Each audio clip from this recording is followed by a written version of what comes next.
You're now watching The Walk Daily.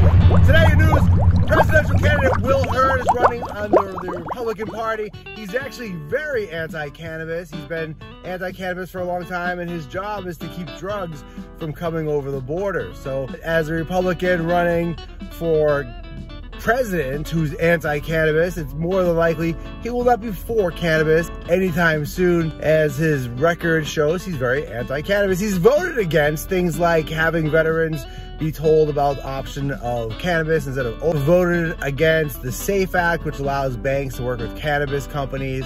He's pretty much voted for every single possible cannabis related thing, except for in his state, he voted for state rights to sell CBD. But Will Hurd is not a cannabis-friendly presidential candidate for the 2024 presidential election.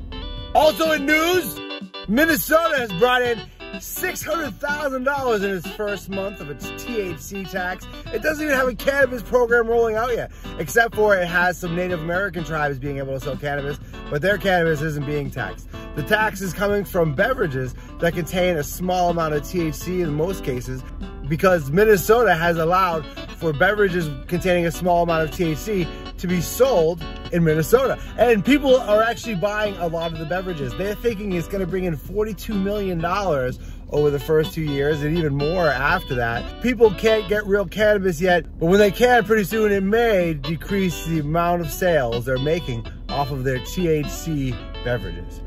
Also in news, Missouri has allowed now for foster care parents to have and to grow cannabis in their homes when they have foster children. One of the provisions for foster parents is they're not supposed to have any cannabis at all. Well, now Missouri has legal cannabis, so they're allowing people to have cannabis.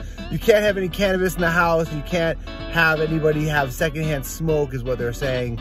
The laws are really designed to curb.